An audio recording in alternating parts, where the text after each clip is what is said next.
harus memakum ulang atau kita mengisi refrigeratornya lagi. Nah, mungkin teman-teman belum tahu atau kebingungan ya untuk mengatasi masalah seperti ini.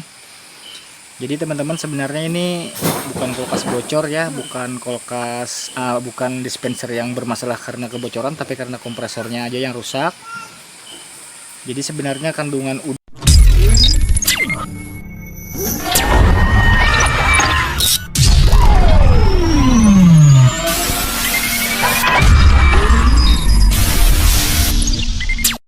Oke teman-teman, ketemu kembali bersama saya Minan LK Elektronik Kandangan.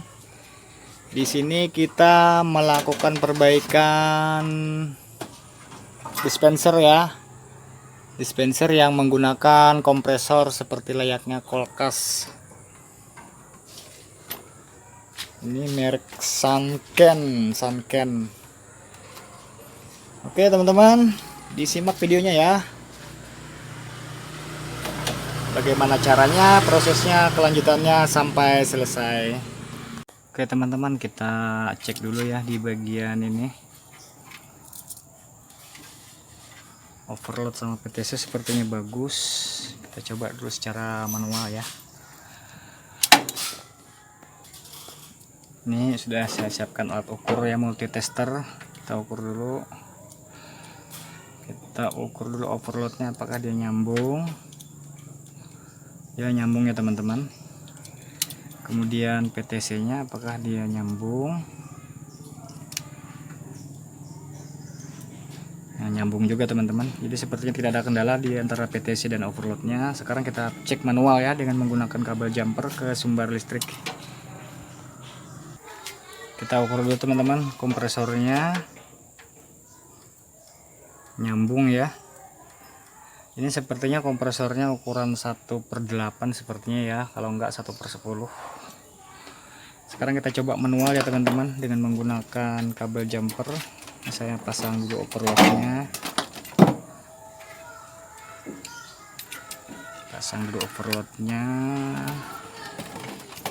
Kemudian kita hubungkan ke kabel jumpernya ya. Saya pasang dulu kabel jumpernya.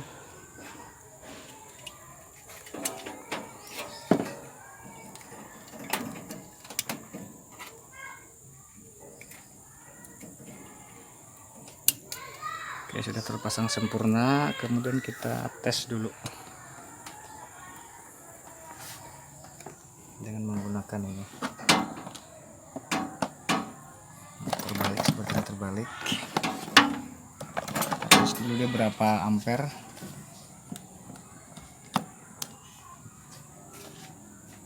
Sepertinya tidak ada pergerakan. Sebentar, apa kabelnya yang bermasalah? Tidak ada pergerakan teman-teman. Oh, ini terlepas. Wow, terlepas. Oke, sekarang kita coba lagi.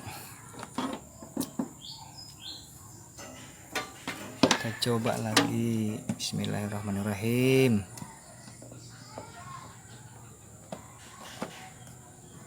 Teman-teman bisa diperhatikan di situ ampernya 2 ampere, 8 ya. Positif teman-teman, kompresornya yang bermasalah. Nah, jadi kompresornya sudah short. Mungkin faktornya ini teman-teman, ada rembesan air masuk ke sini, kemudian mengenai overload dan PTC sehingga jalur pin running, starting dan kamannya short atau konslet ya teman-teman. Di sini terlihat ada rembesan air. Jadi teman-teman, permasalahannya ada di kompresor. Sekarang kita ganti kompresor dulu sebelum melakukan perbaikan. Oke teman-teman, kita lepas dulu ya kompresornya. Nanti kita ganti dengan kompresor ini teman-teman. Ini kompresornya kita ganti dengan yang satu pintu aja ya, karena memang ini adanya second namun berkualitas, karena ini masih segel ya teman-teman. Jadi kita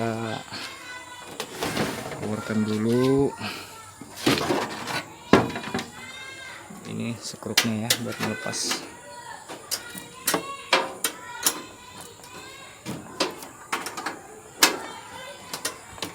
Oke, kita lepas dulu ya teman-teman. Oke teman-teman, sepertinya kita kesulitan ya karena ini kompresornya di sini. Jadi untuk melakukan pengelasan sepertinya sulit, namun nanti kita cari tekniknya seperti apa agar mudah nanti melakukan perbaikannya. Oke, teman-teman bisa dilihat di sini ya, tempatnya sangat sempit sekali. Jadi seperti apa caranya nanti kita melakukan perbaikan? Apakah langsung ditempel di sini mesinnya, kompresornya, kemudian kita isi langsung? Namun mengelasnya ini ya teman-teman beresiko ya, apinya itu mengenai komponen-komponen lain. Nah, jadi ada tantangan tersendiri teman-teman untuk melakukan pergantian ini kompresor dispenser ini. Tapi kita cobalah nantinya seperti apa. Cari celahnya dulu.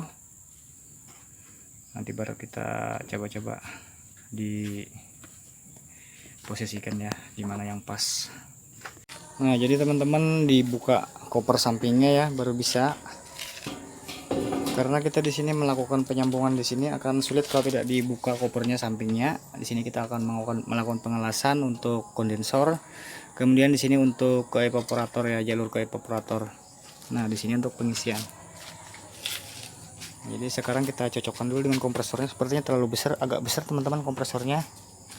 Karena yang punya saya yang ada ini 1/6. Yang ini kemungkinan 1/8 ya, per 1/10 kemungkinan. Jadi nanti saya pasang ke sini teman-teman. Oke, kita lanjut nanti videonya sampai selesai.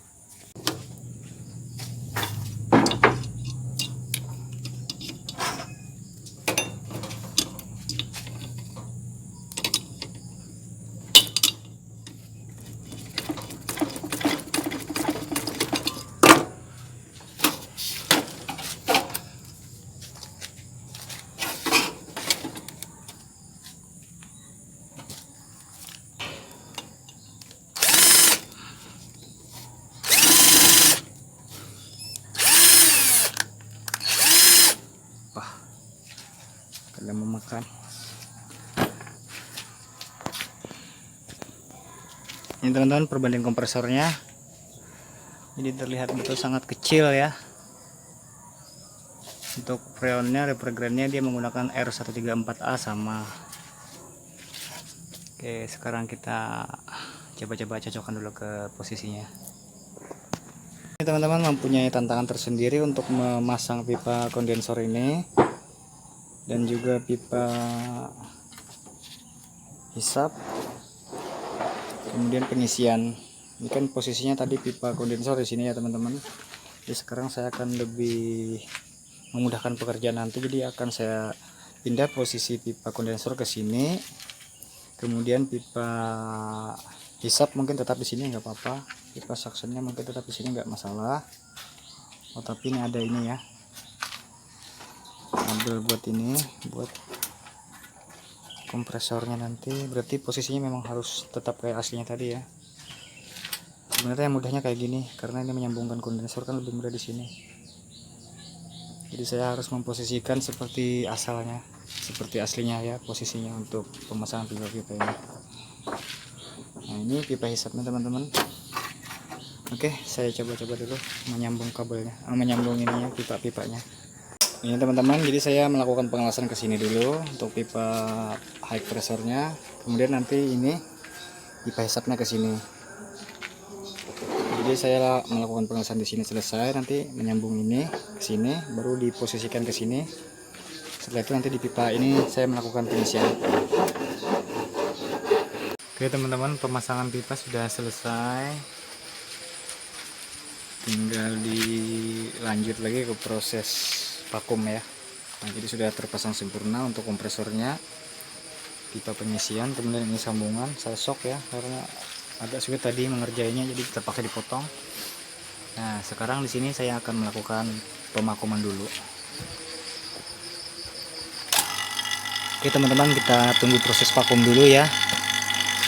Jadi berapa tekanannya untuk dispenser, apakah sama dengan kulkas? Nanti untuk tekanan refrigerannya, karena ini menggunakan R134, saya juga tidak tahu ya teman-teman, karena saya juga belum pernah mengisi dispenser. Jadi ini yang pertama kalinya. Kemudian kita untuk speed di sini Kita cek dulu speednya. Di situ untuk refrigeratornya R134 32 gram ya, sedikit sekali 32 gram karena memang bukan untuk mendinginkan pembeku ya, bukan untuk membekukan, hanya untuk mendinginkan air saja, jadi tidak terlalu banyak untuk refrigeratornya. Dan untuk daya masukan arus pendingin 0,5 ampere ya. Nah jadi ini mungkin 1/8 ya teman-teman untuk kompresornya, jadi saya ganti dengan 1/6.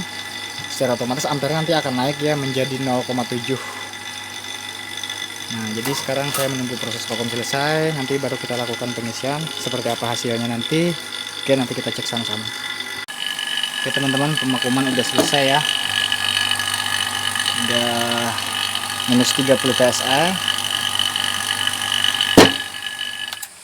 Kita matikan.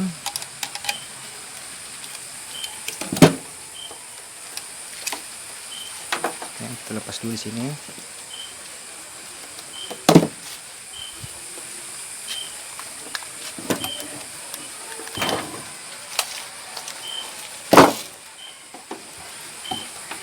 Oke teman-teman, masih posisi minus 30 psi. Kita pasangkan dulu refrigeratornya yang akan dimasukkan ke dispensernya. Kemudian kita buka dulu ya kerannya. Ini untuk membuang udara yang terjebak di sistem, bukan di sistem tapi di selang. Di selang ini dulu. Oke, udah selesai. Nah sekarang kita hidupkan dulu teman-teman dispensernya ya. Kita hidupkan dulu dispensernya. Kita cek berapa ampere dia, karena ini sudah menggunakan kompresor 1/6. Oke teman-teman, kita cek sama-sama. Belum hidup. Oke, jadi teman-teman bisa diperhatikan ya, 0,6 ampere karena dia kompresornya 1/6. Nah sekarang kita isi perlahan-lahan refrigeratornya. Ada kenaikan di tang ampere di ini kWh meter ya, multi, jadi dia bisa membaca kWh meter, juga bisa membaca tegangan, voltasi, dan juga pemakaian ya, watt. Jadi kita buka secara perlahan-lahan ya teman-teman untuk refrigeratornya, agar tidak ada kejutan di kompresor, karena pada saat kita melakukan pengisian nanti ampere akan naik ya, daya akan naik. Nah jadi kalau kita terlalu besar membukanya nanti dikhawatirkan dia kompresornya down. Jadi kita buka secara perlahan-lahan. Nah, seiring berjalannya refrigerator masuk, tekanan naik, kemudian ampere juga akan naik. Oke, stop dulu pengisian, kita tunggu aja teman-teman. Kita cek reaksinya apa dalam beberapa menit ke depan, karena ini kan bukan kulkas ya teman-teman, jadi ada perbandingannya berapa, selisih berapa dari kita memperbaiki kulkas. Karena kalau kulkas itu dia biasanya untuk posisi normal itu di antara 10-15 psi ya. Nah ini ampere sudah 0,69 ya teman-teman, mau ke 7, sedangkan refrigerator masih posisi di sini. Kita cek aja ke depan ke ini ke bagian pipa suction ya.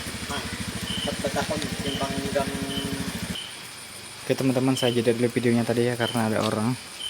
Jadi kita cek hasilnya teman-teman untuk proses hasil dinginnya seperti apa, apakah ada tanda-tanda pembekuan di EPAP ya. Walaupun bukan pembeku, setidaknya ada tanda-tanda pembekuan teman-teman. Nampaknya belum terlihat. Masih kita cek dulu untuk tekanan berapa. Di bawah ya, di bawah masih posisinya. Oke, kita tambahkan lagi refrigerator teman-teman. Karena kayak ada tanda-tanda buntu ya teman-teman, karena posisinya di minus. Kita coba dulu lakukan pengisian lagi.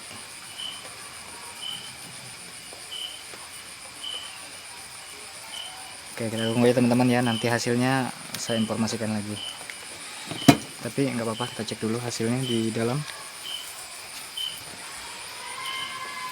berapa derajat. Sebagai perbandingan saya tambahkan dulu ke kompresornya ya. Ke kompresornya dia posisinya 33 derajat ya teman-teman. Nah, mungkin terlihat ya 33 derajat. Sekarang kita cek ke dalam. Nah, teman-teman, 19 derajat ya teman-teman. Oke, masih di 19. Oke, nanti saya informasikan lagi, kita tunggu aja. Oke teman-teman, jadi sepertinya teman-teman tadi ada kebuntuan ya. Ini bisa dilihat dari manifoldnya, ini di skala manifold tertulis terbaca minus di bawah 0. Jadi solusinya seperti apa untuk mengatasi hal semacam ini? Apakah kita harus memakum ulang atau kita mengisi refrigerannya lagi? Nah, mungkin teman-teman belum tahu atau kebingungan ya untuk mengatasi masalah seperti ini. Jadi teman-teman, sebenarnya ini bukan kulkas bocor ya, bukan dispenser yang bermasalah karena kebocoran, tapi karena kompresornya aja yang rusak. Jadi sebenarnya kandungan udara atau air yang ada di dalam itu hampir-hampir tidak ada ya teman-teman. Nah, jadi untuk antisipasinya, untuk penanganannya seperti apa?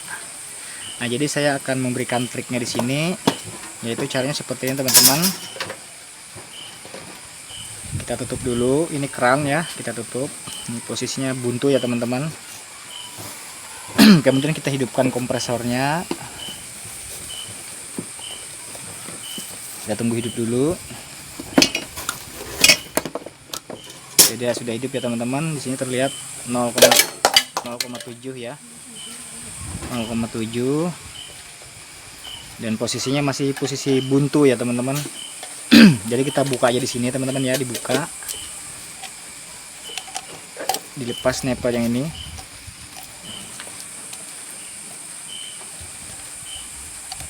Nah, kita lepas dulu ini. Jadi kita di sini akan menambahkan metal teman-teman. Akan menambahkan metal. Jadi agar udara itu tidak ikut terjebak, udara yang di sini teman, waktu kita buka di sini ya teman-teman, nanti udara ada tersimpan di dalam selang ini ya. Jadi agar udara yang di selang ini tidak tersedot masuk ke dalam kompresor, kita akan menambahkan metal beberapa tetes. Nah, makanya ini apa namanya, manifold saya ini saya rancang seperti ini untuk memudahkan pengisian metal. Nah, kita isikan metal di sini. Oh, sorry teman-teman, lupa ditutup di sini. Nah, tutup dulu di sini. Nah, baru kita isikan metal di sini. Ya, secukupnya aja lah. Nah, baru kita tutup. Nah, jadi dia mengendap di sini metalnya ya teman-teman. Nah, baru kita tutup lagi di sini. Setelah ditutup di sini, baru kita buka nanti keran yang di sini biar metalnya tersedot.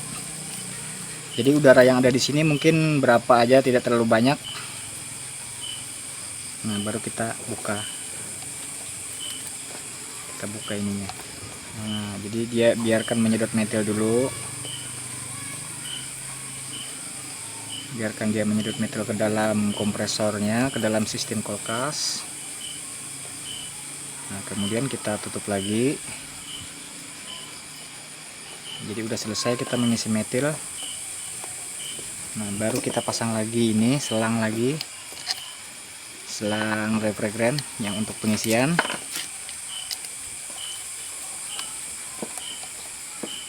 Nah, jadi seperti itu teman-teman caranya untuk mengantisipasi yang buntu tadi ya. Jadi kita tidak usah membuang freon atau melakukan pemakuman ulang.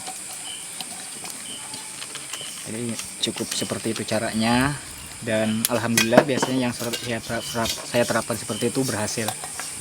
Nah, kita buka lagi freonnya di sini.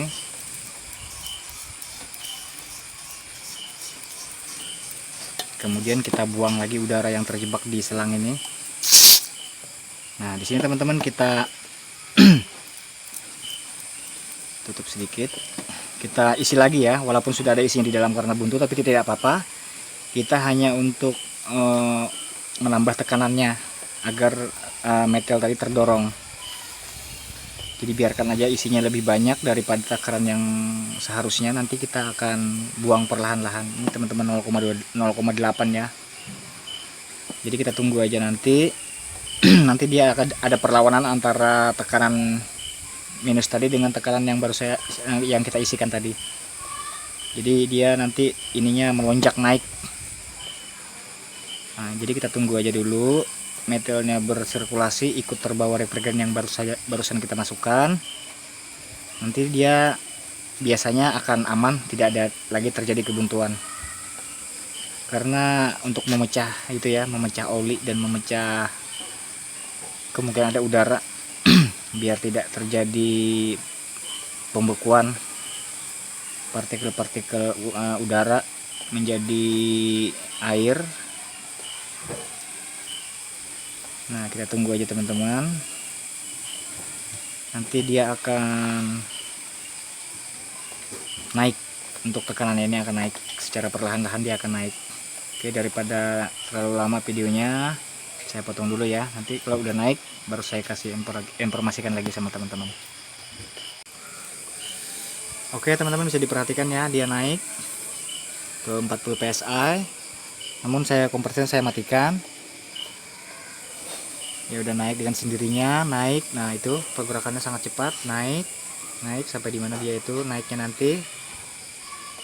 Biarkan aja dia sampai di posisi berapa.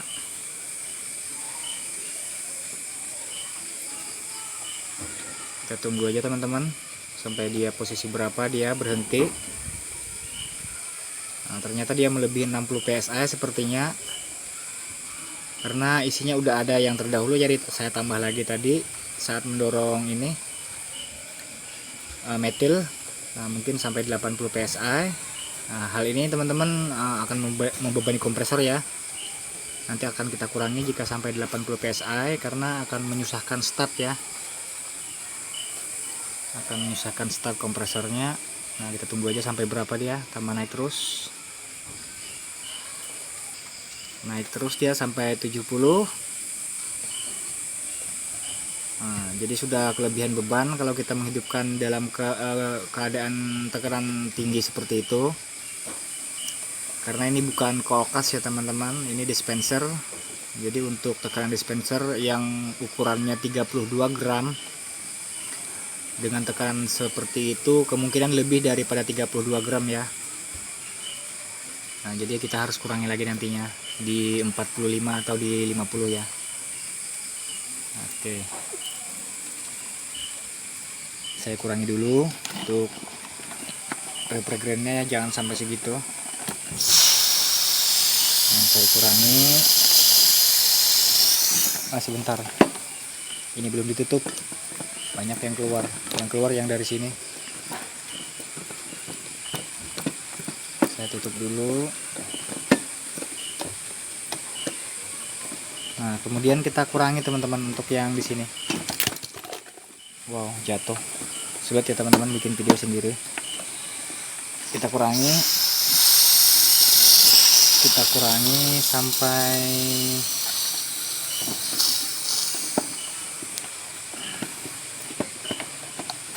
sebentar. Oke, kita tutup dulu yang ini ya, yang dibuka. Ini kita melakukan pengurangan teman-teman. Nah, ini udah sampai 80 psi ini. Kita kurangi.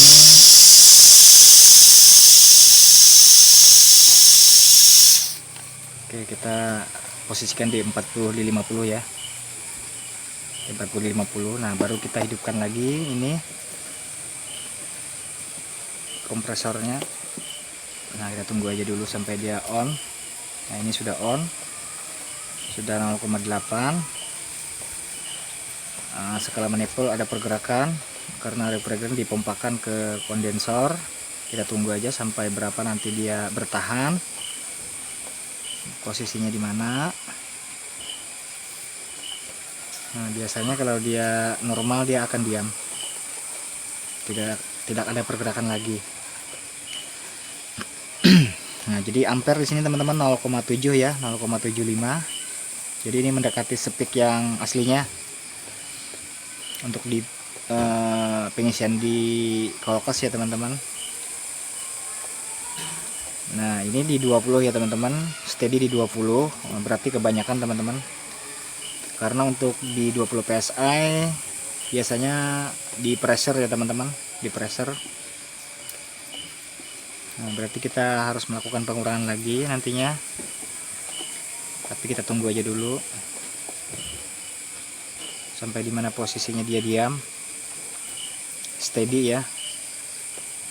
Nah, dia steady di situ teman-teman, berarti kita kurangi lagi ya, kita menuju ke 15 psi.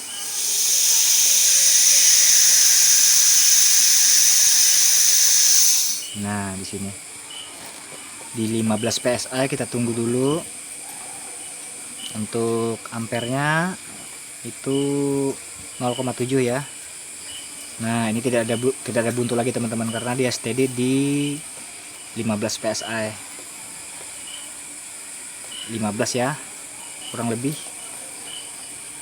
Kemudian kita cek untuk dinginnya.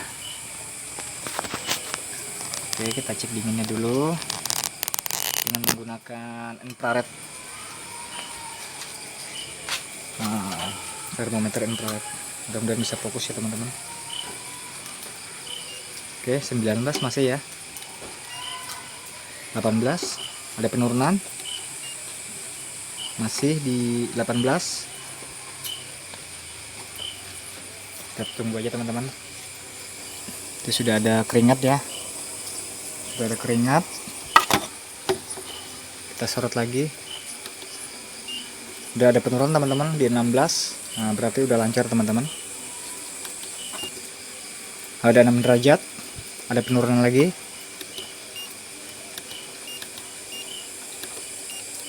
Sebelas, ntar dulu ya, biar nah, mana ini? Nah, 9 teman-teman. Jadi ada hasil ya teman-teman, sudah ada hasil.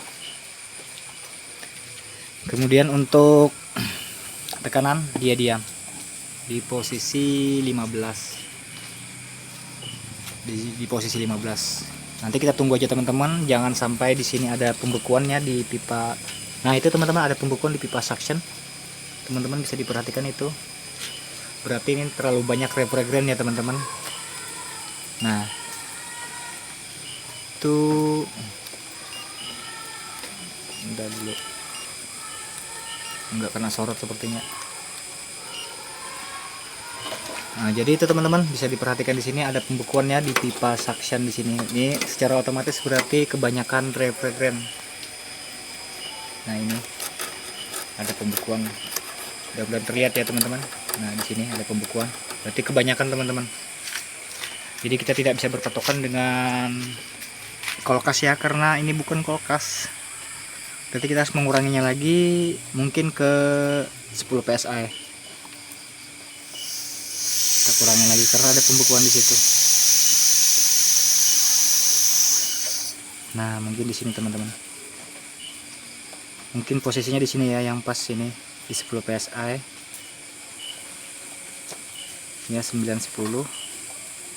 Nah, maka ini teman-teman akan awet ya untuk kompresor, karena kompresor tidak terlalu terbebani dengan tekanan, dengan isi freon yang sangat sedikit 32 gram. Kemudian dengan ampere yang nanti turun dari speak untuk pemakaian di kulkas 1 pintu, jadi secara otomatis akan memperpanjang usia kompresor ya. Nah, ini masih banyak teman-teman, harus kita kurangi lagi.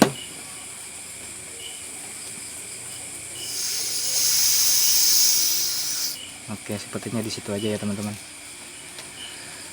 Nah, jadi itulah teman-teman cara memperbaiki dispenser, pergantian kompresor, mengisi freon, dan mengatasi kebuntuan saat melakukan perbaikan dengan cara yang saya terapkan tadi. Semoga dapat membantu teman-teman, karena ini sudah pekerjaan sudah berhasil, jadi saya tidak perlu memperpanjang video ini. Yang jelas intinya sudah sukses pekerjaan kita. Jadi teman-teman, apa yang saya suguhkan kepada teman semoga bermanfaat ya, untuk menambah wawasan kita di bidang pendingin.